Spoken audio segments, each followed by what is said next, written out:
Sunday special night dinner தான் பார்க்க போகிறோம். சப்பாத்தி சிக்கன் குருமா தான் செய்ய போகிறோம். சப்பாத்தி நல்லா சாஃப்டாக சிக்கன் குருமா எப்படி செய்கிறதுன்னு பார்க்கலாம். வாங்க வீடியோக்குள்ளே போகலாம். ஹாய் ஃப்ரெண்ட்ஸ், எல்லோரும் எப்படி இருக்கீங்க? நல்லா இருக்கீங்களா? இன்றைக்கி சண்டே ஸ்பெஷல் எங்கள் வீட்டில் night dinner chapati chicken kurma தான் செய்ய போகிறேன். சிக்கன் குருமாவுக்கு தேவையான பொருள், சப்பாத்தி எப்படி செய்யறதுன்னு சொல்லிட்டு பார்க்கலாம். இந்த வீடியோ பிடிச்சிருந்தால் லைக் பண்ணுங்கள், ஷேர் பண்ணுங்கள், கமெண்ட் பண்ணுங்கள், மறக்காமல் சப்ஸ்கிரைப் பண்ணுங்கள். வாங்க வீடியோக்குள்ளே போகலாம். ஃபஸ்ட்டு மாவு எடுத்து வச்சுப்போம். மாவில் நல்லா சால்ட்டு, ஒரு ஸ்பூன் தேவைக்கேற்ப உப்பு போட்டுக்குங்க, 2 ஸ்பூன் சுகர் போட்டுக்குங்க. போட்டு எண்ணெய் ஊற்றி மாவை நல்லா பிசைஞ்சிக்குங்க. அப்போ தான் சாஃப்டாக வரும் சப்பாத்தி, நல்லா சாஃப்டாக வரும். எல்லாத்தையும் ஒன்றா போட்டு கலந்துக்குங்க. தண்ணி ஊற்றுறதுக்கு முன்னாடி போட்டு கலந்துக்குங்க. கலந்துக்கிட்டு அதுக்கப்புறமா தண்ணி ஊற்றி மாவை பிசைஞ்சிக்கலாம். மாவில் சால்ட்டு எல்லாமே போட்டு நல்லா ஃபுல்லாக உதிரியாக நல்லா கலந்துக்குங்க. ஏன்னா இல்லைன்னா அங்கங்கேயும் உப்பு கறிக்கும் மாவில்.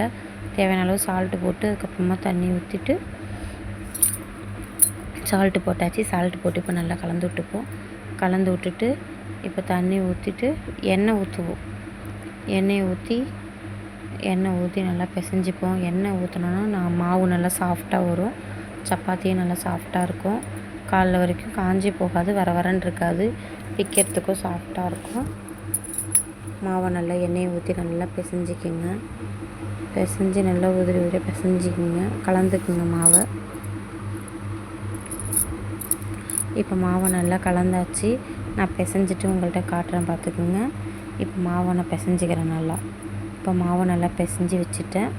இதை ஒரு மணி நேரத்துக்கு ஊற வச்சுருங்க. ஊறினா நல்லா சப்பாத்தி சாஃப்டாக வரும். மாவை நம்ம 1 மணி நேரத்துக்கு நல்லா ஊற வைப்போம்.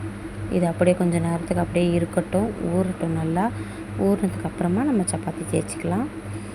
இப்போ ஊறட்டும். அடுத்து நம்ம சிக்கன் குருமா செய்கிறதுக்கு தேவையான பொருள்கள் என்னென்னு சொல்லிட்டு பார்க்கலாம் வாங்க. சிக்கன் கிரேவி செய்கிறதுக்கு பெரிய வெங்காயம் 2 அரிஞ்சு வச்சுருக்கேன், பல்லாரி வெங்காயம், தக்காளி 2, பச்சை மிளகாய் 2 அரிஞ்சு வச்சுருக்கிறேன். கிரேவிக்கு தேவையான சிக்கன் 65 மசாலா போட்டு கறியை ஒரு 1/2 கிலோ சிக்கன் எடுத்து வச்சுருக்கிறேன், சுத்தம் பண்ணி வச்சுருக்கிறேன். இஞ்சி பூண்டு அரைச்சி வச்சுருக்கிறேன். அப்புறம் வந்துட்டு தேங்காயில் வந்துட்டு பொட்டுக்கடலை கசகசா போட்டு அரைச்சி வச்சுருக்கிறேன். அப்புறம் தாளிக்கிறதுக்கு கறி மசாலா, பட்டை, பெருஞ்சீரகம், பட்டை, கிராம்பு, ஏலக்காய் இதெல்லாம் எடுத்து வச்சுருக்கேன். தாளிப்பு பொருள் எடுத்து வச்சுருக்கிறேன். இந்த சிக்கன் கிரேவிக்கு வந்துட்டு நம்ம வந்துட்டு எந்த ஒரு மிளகாத்தூளும் போடுறது கிடையாது. வெறும் 65 தூள் மட்டும் போட்டு தான் நம்ம இந்த கிரேவி செய்ய போகிறோம். இப்போ அடுப்பை பற்ற வச்சு சட்டி வச்சாச்சு. சட்டி சூடாகிட்டு இப்போ எண்ணெய் தேவையான அளவுக்கு எண்ணெய் ஊற்றிப்போம். எண்ணெய் ஊற்றி எண்ணெய் கொஞ்சம் காயட்டும். எண்ணெய் காஞ்சதுக்கப்புறமா நம்ம தாளிக்கிற பொருளை சேர்த்துக்கலாம். இப்போ நல்லா எண்ணெய் சூடாகட்டும். எண்ணெய் சூடாகிடுச்சு. இப்போ நம்ம தேவையான தாளிக்கிற பொருளெல்லாம் சேர்த்துக்கலாம். தாளிக்கிற பொருளை போட்டுக்கலாம். தாளிக்கிற பொருளை சேர்த்துப்போம். இப்போ நல்லா இது பொரியட்டும். இப்போ நல்லா பொரிஞ்சிருச்சு. அடுப்பு கொஞ்சம் ஸ்லோவாக வச்சுக்கோங்க, மீடியத்தில் வச்சுக்கோங்க, இல்லைன்னா கரிஞ்சு போயிடும். இப்போ போட்டு நல்லா தாளிச்சாச்சு. இப்போ இதுக்கப்புறம் பல்லாரி வெங்காயத்தை போடுவோம். கட் பண்ணி வச்சுருக்கிற வெங்காயத்தை சேர்ப்போம். வெங்காயத்தை சேர்த்துக்கலாம். வெங்காயத்தை எல்லாத்தையும் சேர்த்துப்போம். வெங்காயத்தை சேர்த்து நல்லா வதக்குங்க. வெங்காயம் நல்லா வதங்கணும். வெங்காயம் நல்லா கண்ணாடி பார்த்துக்கு நல்லா வதங்கணும். எவ்வளோ அளவுக்கு வெங்காயம் தக்காளி நல்லா வதங்குதோ அவ்வளோ அளவுக்கு சிக்கன் நல்லா டேஸ்ட்டாக இருக்கும் சிக்கன் கிரேவி. நான் எப்போவுமே சப்பாத்திக்கு வந்துட்டு சிக்கன் கிரேவி செய்வேன். அப்படி இல்லைன்னா வெஜிடபிள் குருமா தான் வைப்பேன். இன்றைக்கி சிக்கன் 65 செய்வேன்னு சிக்கன் குருமா செய்யலான்னு சொல்லிட்டு இப்போ நல்லா வெங்காயம் வதங்கிக்கிட்டு இருக்கு. வதங்கினதுக்கப்புறமா 1 ஸ்பூன் இஞ்சி பூண்டு பேஸ்ட்டு போட்டுக்கலாம்.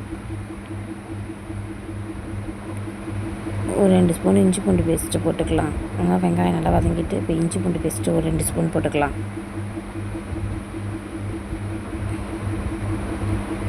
நல்லா போட்டு வதக்கிக்கலாம்.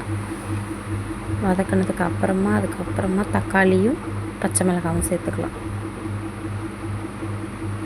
வதங்கட்டும். வதங்கிட்டு நல்லா வதங்கணும். வதங்கினதுக்கப்புறமா இஞ்சி பூண்டோட பச்சை வாசனை நல்லா போகணும். போனதுக்கப்புறமா நம்ம தக்காளியும் பச்சை மிளகாயும் சேர்த்துப்போம். இதையும் போட்டு நல்லா வதக்கிக்கலாம். வதக்கி நல்லா வதங்கட்டும். இப்போ நல்லா வதங்கி நல்லா கிண்டி அடி பிடிக்காத அளவுக்கு நல்லா சிம்மில் வச்சு நல்லா பண்ணிக்கலாம்.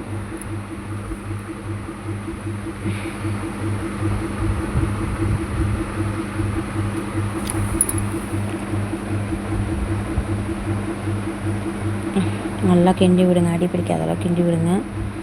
இப்போ வெங்காய தக்காளி நல்லா குலைவாக வதங்கிருச்சு. வதங்கினதுக்கப்புறமா இப்போ சிக்கன் போடலாம். சிக்கன் போட்டு 65 போட்டு சிக்கன் போட்டு நல்லா வதக்குங்க.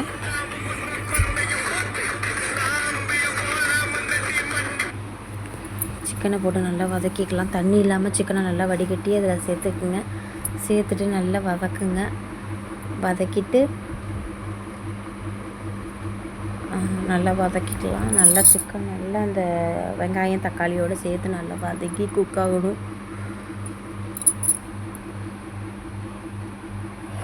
இப்போ நல்லா வதங்கட்டும். இப்போ நல்லா வதங்கினதுக்கப்புறமா பாக்கி பொருளெல்லாம் நம்ம சேர்த்துக்கலாம். நல்லா வதங்கட்டும். இது வதங்கினதுக்கப்புறமா பார்க்கலாம்.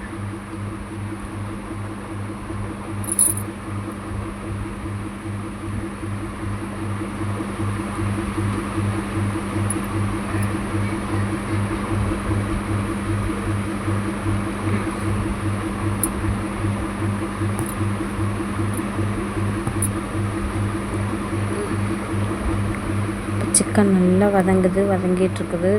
வதங்கட்டும். வதங்கினதுக்கு அப்புறமா பார்த்துக்கலாம். இப்போ 1/4 ஸ்பூன் மஞ்சத்தூள் போட்டுக்கலாம். மஞ்சத்தூளை போட்டு நல்லா கலந்துக்கலாம். மஞ்சத்தூள் நல்லா வதங்கட்டும். மஞ்சத்தூள் போட்டு நல்லா வதக்கிக்கலாம். மஞ்சத்தூள் போட்டு நல்லா வதக்கிட்டோம். அதுக்கப்புறமா சிக்கன் 65 தூள் இருக்குல்ல, அதை நம்ம சேர்த்துக்கலாம். நல்லா கறி நல்லா வதக்கிக்குவோம். மஞ்சத்தூள் எல்லாமே நல்லா சேர்ந்து கறியோடு நல்லா குக் ஆகட்டும். அதுக்கப்புறமா நம்ம 65 தூளை சேர்த்துக்கலாம். இப்போ சிக்கன் 65 தூள் ஒரு 50 கிராம் எடுத்து வச்சுருக்குறேன். அதை அப்படியே சேர்த்துக்கலாம். நல்லா சேர்த்து கறியோடு நல்லா வதக்குங்க. நல்லா வதங்கி அந்த பச்சை வடை போகிற வரைக்கும் நல்லா எண்ணெய் பிரிஞ்சு வரணும். அதுமாதிரி நல்லா வதக்கிக்குங்க. எவ்வளோ அளவுக்கு கறி நல்லா வதங்குதோ அவ்வளோ அளவுக்கு டேஸ்ட்டாக இருக்கும். வதக்கிட்டு அதுக்கப்புறமா மீதம் இருக்கிற அந்த தூளையும் சேர்த்து நல்லா வதக்கிக்குவோம்.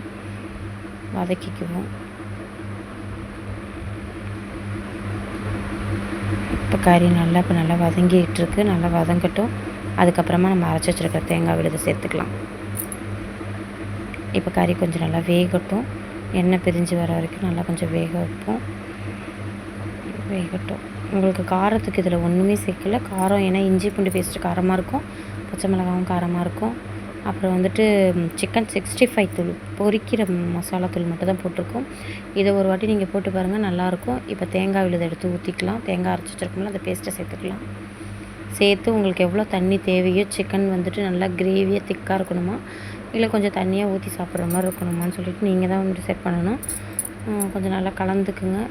எவ்வளோ அளவுக்கு தண்ணி வேணுமோ இப்போ நாங்கள் ஊற்றி திங்கிற மாதிரி தான் வைக்க போகிறேன். கிரேவி கன்சிஸ்டன்ஸில் வைக்க போகிறேன். அதனால் கொஞ்சம் தண்ணி நான் சேர்த்துக்கிறேன். உங்களுக்கு எவ்வளோ தண்ணி தேவையோ அவ்வளோ அளவுக்கு தண்ணி நீங்கள் ஊற்றிக்கிங்க. இப்போ கிரேவி நல்லா வரும்.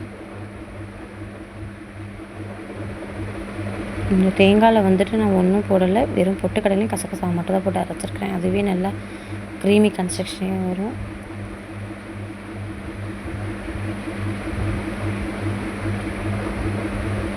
நல்லா கலந்துங்க.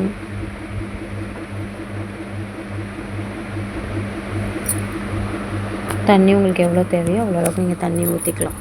தண்ணி ஊற்றிட்டு இப்போ தட்டு போட்டு நம்ம மூடி வச்சுப்போம். அதுக்கப்புறம் சிக்கன் நல்லா குக் ஆனதுக்கப்புறமா நம்ம பார்க்கலாம். இப்போ சிக்கன் கிரேவி நல்லா கொதிச்சுக்கிட்டு இருக்கு. கொதிக்கட்டும்.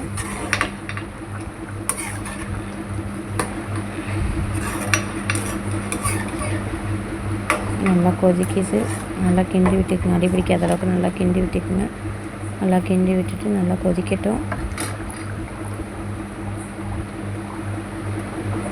அதுக்கப்புறம் அந்த பக்கத்து தட்டு போட்டு மூடி வச்சிடலாம். மூடி வச்சுட்டு இந்த பக்கத்து சப்பாத்தி போட்டு எடுக்கலாம். ஏன்டா தோசைக்கல்லில் போடாமல் தவாவில் போட்டுட்ருக்கேன்னு பார்க்குறீங்களா? ஏன்னா தோசைக்கல் வந்துட்டு ரொம்ப ஹீட் ஆகிடுச்சுன்னா அதுக்கப்புறம் தோசை ஊற்றுறதுக்கு ரொம்ப சிரமமாக இருக்குது. அதனால தான் வந்துட்டு நான்ஸ்டிக் தவாவில் போட்டு வச்சுருக்கிறேன். இப்போ சிக்கன் கிரேவி நல்லா கொதித்து நல்லா எண்ணெய் பிரிஞ்சு வந்துருச்சு. இப்போ ஊற்றி திங்கிற பக்குவத்தில் இருக்குது. இப்போ இதில் ஃபைனல் டச்சிங்காக நம்ம வந்துட்டு கொத்தமல்லி கொஞ்சம் தூவி இறக்கிக்கலாம். கொத்தமல்லி தழையை கொஞ்சம் போட்டு ஃபைனல் டச்சு முடிச்சிட்டோம். கிரேவி ஃபைனல் டச்சு முடிஞ்சிருச்சு. இப்போ தட்டு போட்டு மூடி வச்சுக்கலாம். இப்போ அடுப்பு ஆஃப் பண்ணிடலாம். இப்போ சப்பாத்தி இந்த பக்கத்து எண்ணெயை தேய்ச்சி சப்பாத்தி சுட்டுப்போம். சப்பாத்தி நல்லா எண்ணெயை தடவி அழுத்தி விட்டு சுட்டிங்கன்னா சப்பாத்தி நல்லா சாஃப்டாக இருக்கும். சில பேர் வெந்நீரில் மாவு பிசைவாங்க. ஆனால் நான் எப்போவுமே பச்சை தண்ணியில் தான் பிசைவேன். ஆனால் அந்தளவுக்கு ஒன்றும் ஹார்டாலாம் இருக்காது. சப்பாத்தி நல்லா சாஃப்டாக தான் இருந்துச்சு. மறுநாள் வரைக்கும் சப்பாத்தி நல்லா சாஃப்டாக தான் இருக்குது. நீங்களும் இதை ட்ரை பண்ணி பாருங்கள்.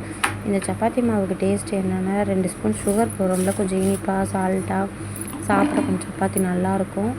இதில் வாழைப்பழமும் போட்டு செய்யலாம். வாழைப்பழம் போட்டு இந்த மாவில் பிசைஞ்சு ஊற வச்சு செஞ்சாலும் சூப்பராக இருக்கும். சப்பாத்தி நல்லாயிருக்கும், சாப்பிட்டா சுத்தம் இருக்கும். ஆனால் நான் இன்றைக்கி வாழைப்பழம் போடல, வெறும் சுகரு, சால்ட்டு, எண்ணெய் இது மட்டும் ஊற்றி பிசைஞ்சு வச்சுருக்கிறேன். சப்பாத்தி இப்போ சுட்டுட்ருக்கேன். அவ்வளோதான். இந்த வீடியோ பிடிச்சிருந்தால் லைக் பண்ணுங்கள், ஷேர் பண்ணுங்கள், கமெண்ட் பண்ணுங்கள், மறக்காமல் சப்ஸ்கிரைப் பண்ணுங்கள். பாய்.